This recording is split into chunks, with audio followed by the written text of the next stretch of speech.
Welcome back to Eliana's kitchen. तर मंडळी, आजची ही रेसिपी बघितल्यानंतर ना तुमचा विश्वासच बसणार नाही की ही रेसिपी आपण फणसाच्या बिया आणि कच्च्या केळी वापरून केलेली आहे।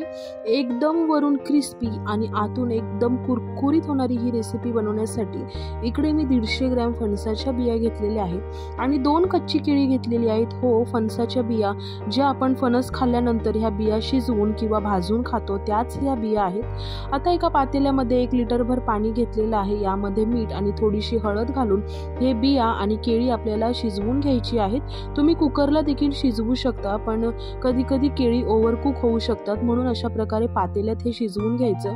10 मिनिटांमध्ये आपले हे फणसाच्या बिया आणि केळी छान शिजले जातात। तर हे पहा, मी तुम्हाला दाखवते, फणसाच्या बिया देखील छान शिजलेल्या आहेत, केळी देखील शिजलेली आहे। आता हे सर्व पाण्यातून काढून एका ताटामध्ये काढून घेऊयात आणि थंड करून घेऊयात। थंड झाल्यानंतर फणसाच्या बियाची साल आणि केळाची वरची साल काढून घ्यायची आहे। तर सर्व फणसाच्या बिया मी सोलून घेते आणि केळ देखील सोलून घेते आणि मग तुम्हाला दाखवते। तर हे पहा, मी सर्व बिया आणि केळ याची साल काढून घेतलेली आहे। यानंतर आपल्याला ह्या फणसाच्या बिया एका मिक्सरच्या भांड्यामध्ये घालायच्या आहेत आणि ह्या छान आपल्याला फिरवून घ्यायच्या आहेत। एकदा फिरवलं की यामध्ये शिजवलेली केळी घालायची आणि मस्त हे मिश्रण तयार करून घ्यायचं। तर ह्याला किती नॅचरल बाइंडिंग आलेलं आहे तुम्ही पाहू शकता। यामध्ये आपण कोणताही मैदा वगैरे वापरलेला नाही। आता यामध्ये काय करायचं, एक बारीक चिरलेला कांदा, त्यानंतर भरपूर अशी कोथिंबीर, हळद, अर्धा चमचा हळद, चवीपुरतं मीठ, अर्धा चमचा जिरं आणि एक छोटा चमचा यामध्ये चाट मसाला घालायचा आहे आणि सर्व हे व्यवस्थित एकजीव करून घ्यायचं आहे। अगदी पटकन हे एकजीव होतं आणि ह्याला बाइंडिंगसाठी वरून कोणतीही गोष्ट ॲड करायला लागत नाही। त्यानंतर काय करायचं की आता हाताला तेल लावायचं आणि तुम्हाला आवडतील त्या शेपमध्ये ह्याची टिक्की करून घ्यायचे। तर मी राऊंड शेपमध्येच ह्याची टिक्की बनवत आहे। तर यामध्ये भरपूर असं चीज घालायचं। चीज घातलं की मुलं कोणतीही गोष्ट पटकन फस्त करतात आणि मंडळी, हे कटलेट जेव्हा मी मुलांना खायला दिले ना तर त्यांना कळालंच नाही की हे फणसाच्या बियांपासून बनवलेले आहेत।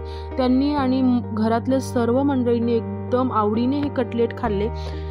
तर सर्व कटलेट बनवून तयार झालेले आहेत, बनवण्यासाठी एकदम सोपे आहेत। त्यानंतर काय केलं, कोटिंगची तयारी करूया। 2 चमचे मैदा घेतला, यामध्ये थोडंसं मीठ आणि पाणी घालून ह्याची पातळ स्लरी तयार करून घेतली। स्लरी ही थोडीशी पातळच असावी। त्यानंतर एक कटलेट ह्या मैद्याच्या स्लरीमध्ये बुडवायचे आणि त्यानंतर आपल्या ब्रेड क्रम्समध्ये घोळवून घ्यायचे।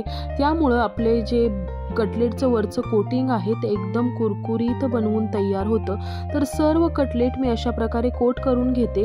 जर मुलांना शाळेच्या डब्यासाठी तुम्हाला द्यायचे असतील ना तर एकदम हेल्दी ऑप्शन आहे। इथंपर्यंतची तयारी आदल्या दिवशी करून ठेवली की दुसऱ्या दिवशी फटाफट मुलांना फ्राय करून देता येतात। त्यानंतर मी पॅनमध्ये 2 चमचे तेल गरम केलेलं आहे। तर आजची ही रेसिपी ना मी चुलीवर बनवलेली आहे, त्यामुळे ही अजूनच एकदम खमंग आणि स्वादिष्ट बनली।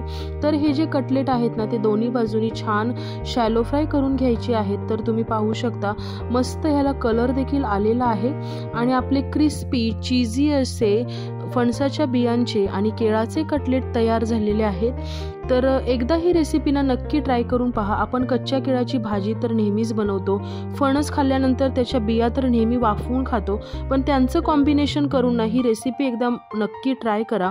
जबरदस्त रेसिपी आहे, घरचे मंडळी खुश होऊन जातील। आणि आजची ही एकदम आगळी वेगळी आणि नवीन रेसिपी आवडली असेल तर एलियानास किचनला जरूर सबस्क्राईब करा आणि व्हिडिओ पाहिल्याबद्दल धन्यवाद। Take care and bye.